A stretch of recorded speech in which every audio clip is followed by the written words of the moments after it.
नारायण नारायण नारायण नारायण। अथ द्वितीयोऽध्यायः। श्रीमद् भागवत के 12वें स्कंद का दूसरा अध्याय। कलियुग के धर्म। श्री सुखदेव जी कहते हैं, परीक्षित, समय बड़ा बलवान, ज्यों ज्यों घोर कलयुग आता जाएगा त्यों त्यों उत्तरोत्तर धर्म, सत्य, पवित्रता, क्षमा, दया, आयु, बल और स्मरण शक्ति का लोप होता जाएगा। कलयुग में जिसके पास धन होगा उसी को लोग कुलीन, सदाचारी और सद्गुणी मानेंगे। जिसके हाथ में शक्ति होगी वही धर्म और न्याय की व्यवस्था अपने अनुकूल करा सकेगा। विवाह संबंध के लिए कुल, शील, योग्यता आदि की परख निरख नहीं रहेगी। युवक युवती की पारस्परिक रुचि से ही संबंध हो जाएगा।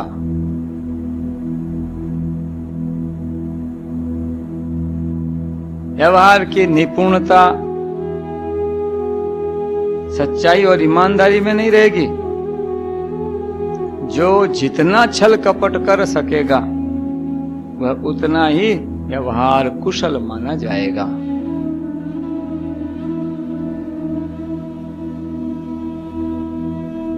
स्त्री और पुरुष की श्रेष्ठता का आधार उनका शील, संयम न होकर केवल रति कौशल्य ही रहेगा। ब्राह्मणों की पहचान उसके गुण स्वभाव से नहीं, यज्ञोपवीत से हुआ करेगी। वस्त्र, दंड कमंडलू आदि से ही ब्रह्मचारी, सन्यासी आदि आश्रमियों की पहचान होगी। और एक दूसरे का चिन्ह स्वीकार कर लेना ही एक से दूसरे आश्रम में प्रवेश का स्वरूप होगा। जो घूस देने या धन खर्च करने में असमर्थ होगा उसे अदालतों से ठीक ठीक न्याय न मिल सकेगा। जो बोलचाल में जितना चालाक होगा उसे उतना ही बड़ा पंडित माना जाएगा। पांडित्य चापलम वचः। असाधु की, दोषी होने की एक ही पहचान रहेगी, गरीब होना। जो जितना अधिक दंभ पाखंड कर सकेगा उसे उतना ही बड़ा साधु समझा जाएगा। विवाह के लिए एक दूसरे की स्वीकृति ही पर्याप्त होगी। शास्त्रीय विधि विधान की, संस्कार आदि की कोई आवश्यकता न समझी जाएगी।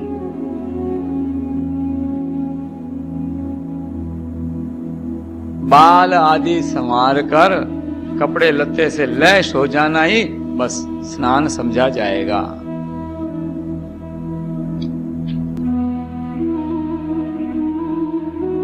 लोग दूर के तालाब को तीर्थ मानेंगे और निकट के तीर्थ गंगा, गोमती, माता पिता आदि की उपेक्षा करेंगे।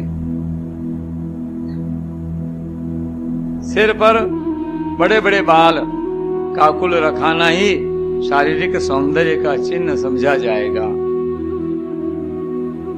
और जीवन का सबसे बड़ा पुरुषार्थ होगा अपना पेट भर लेना। जो जितनी ढिठाई से बात कर सकेगा उसे उतना ही सच्चा समझा जाएगा। योग्यता चतुराई का सबसे बड़ा लक्षण यह होगा कि मनुष्य अपने कुटुंब का पालन कर ले। धर्म का सेवन यश के लिए ही किया जाएगा।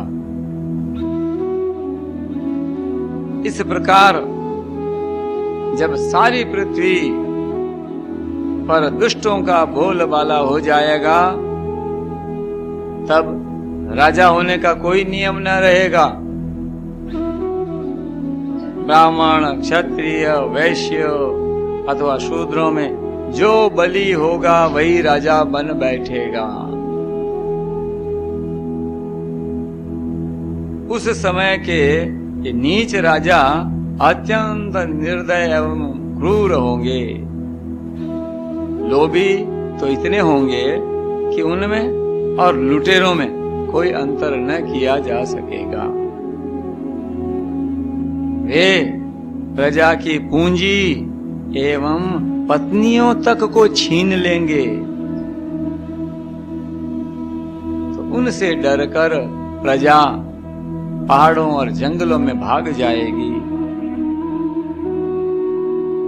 उस समय प्रजा तरह तरह के शाक, कंदमूल, मांस, मधु, फल फूल और बीज गुठली आदि खा खा कर अपना पेट भरेगी। कभी वर्षा न होगी, सूखा पड़ जाएगा, तो कभी कर पर कर लगाए जाएंगे, कभी कड़ाके की सर्दी पड़ेगी, तो कभी पाला पड़ेगा, कभी आंधी चलेगी, कभी गर्मी पड़ेगी, तो कभी बाढ़ आ जाएगी। इन उत्पातों से तथा आपस के संघर्ष से प्रजा अत्यंत पीड़ित होगी, नष्ट हो जाएगी। लोग भूख प्यास तथा नाना प्रकार की चिंताओं से दुखी रहेंगे। रोगों से तो उन्हें छुटकारा ही न मिलेगा। कलियुग में मनुष्यों की परम आयु केवल 20 या 30 वर्ष की होगी। परीक्षित, कलिकाल के दोष से प्राणियों के शरीर छोटे छोटे, क्षीण और रोगग्रस्त होने लगेंगे। वर्ण और आश्रमों का धर्म बतलाने वाला वेद मार्ग नष्ट प्रायः हो जाएगा। धर्म में पाखंड की प्रधानता हो जाएगी। राजे महाराजे डाकू लुटेरों के समान हो जाएंगे। मनुष्य चोरी, झूठ तथा निरपराध हिंसा आदि नाना प्रकार के कुकर्मों से जीविका चलाने लगेंगे। चारों वर्णों के लोग शूद्रों के समान हो जाएंगे। गौएं बकरियों की तरह छोटी छोटी और कम दूध देने वाली हो जाएंगी। वानप्रस्थी और सन्यासी आदि विरक्त आश्रम वाले भी घर गृहस्थी जुटाकर गृहस्थों का सा व्यापार करने लगेंगे। जिनसे वैवाहिक संबंध है उन्हीं को अपना संबंधी माना जाएगा। धान, जौ, गेहूं आदि धान्यों के पौधे छोटे छोटे होने लगेंगे। वृक्षों में अधिकांश शमी के समान छोटे और कंटीले वृक्ष ही रह जाएंगे। बादलों में बिजली तो बहुत चमकेगी, परंतु वर्षा कम होगी। गृहस्थों के घर अतिथि सत्कार या वेद ध्वनि से रहित होने के कारण अथवा जनसंख्या घट जाने के कारण घर सूने सूने हो जाएंगे। परीक्षित, अधिक क्या कहें, कलियुग का अंत होते होते मनुष्यों का स्वभाव गधों जैसा दुस्सह बन जाएगा। लोग प्रायः गृहस्थी का भार ढोने वाले और विषयी हो जाएंगे। ऐसी स्थिति में धर्म की रक्षा करने के लिए सत्वगुण स्वीकार करके स्वयं भगवान अवतार ग्रहण करेंगे। भक्तवत्सल भगवान की। प्रिय परीक्षित, सर्वव्यापक भगवान विष्णु सर्वशक्तिमान हैं। वे सर्वस्वरूप होने पर भी चराचर जगत के सच्चे शिक्षक सद्गुरु हैं। कृष्णं वंदे जगद गुरुम। चराचर गुरोर विष्णुर ईश्वरस्याखिलात्मनः धर्मत्राणाय साधूनां जन्म कर्मापत्तये। वे साधु सज्जन पुरुषों के धर्म की रक्षा के लिए उनके कर्म का बंधन काटकर उन्हें जन्म मृत्यु के चक्र से छुड़ाने के लिए अवतार ग्रहण करते हैं। उन दिनों शांबल ग्राम में विष्णु यश नाम के एक श्रेष्ठ ब्राह्मण होंगे। उनका हृदय बड़ा उदार एवं भगवत भक्ति से पूर्ण होगा और उन्हीं के घर श्री कल्कि भगवान की जय। कल्कि भगवान अवतार ग्रहण करेंगे। श्री भगवान ही अष्ट सिद्धियों के और समस्त सद्गुणों के एकमात्र आश्रय हैं। समस्त चराचर जगत के वे ही रक्षक और स्वामी हैं। वे देवदत्त नामक शीघ्रगामी घोड़े पर सवार होकर दुष्टों को तलवार के घाट उतार कर ठीक करेंगे। उनके रोम रोम से अतुलनीय तेज की किरणें छिटकती रहेंगी। वे अपने शीघ्रगामी घोड़े से पृथ्वी पर सर्वत्र विचरण करेंगे और राजा के वेश में छिपकर रहने वाले कोटि कोटि डाकुओं का संहार करेंगे। प्रिय परीक्षित, जब सब डाकुओं का संहार हो चुकेगा तब की नगर की और देश की सारी प्रजा का हृदय पवित्रता से भर जाएगा, क्योंकि भगवान कल्कि के शरीर में लगे हुए अंग राग का स्पर्श पाकर अत्यंत पवित्र हुई वायु उनका स्पर्श करेगी और इस प्रकार वे भगवान के श्री विग्रह की दिव्य गंध प्राप्त कर सकेंगे। उनके पवित्र हृदयों में सप्तमूर्ति भगवान वासुदेव विराजमान होंगे और फिर उनकी संतान पहले की भांति हृष्ट पुष्ट और बलवान होने लगेगी। प्रजा के नयन मनोहारी हरि ही धर्म के रक्षक और स्वामी हैं। वे ही भगवान जब कल्कि के रूप में अवतार ग्रहण करेंगे उसी समय सत्य युग का प्रारंभ हो जाएगा और प्रजा की संतान परंपरा स्वयं ही सत्व गुण से युक्त हो जाएगी। जिस समय चंद्रमा, सूर्य और बृहस्पति एक ही समय और एक ही साथ पुष्य नक्षत्र के प्रथम पल में प्रवेश करते हैं, एक राशि पर आते हैं, उसी समय सत्य युग का प्रारंभ होता है। परीक्षित, चंद्रवंश और सूर्यवंश में जितने राजा हो गए हैं या होंगे उन सब का मैंने संक्षेप से वर्णन किया। तुम्हारे जन्म से लेकर राजा नंद के अभिषेक तक 1115 वर्ष का समय लगेगा। जिस समय आकाश में सप्तऋषियों का उदय होता है तो उस समय पहले उनमें से 2 ही तारे दिखाई पड़ते हैं। उनके बीच में दक्षिणोत्तर रेखा पर समभाग में अश्विनी आदि नक्षत्रों में से एक नक्षत्र दिखाई पड़ता है। उस नक्षत्र के साथ सप्तऋषि गण मनुष्यों की गणना से 100 वर्ष तक रहते हैं। वे तुम्हारे जन्म के समय और इस समय भी मघा नक्षत्र पर स्थित हैं।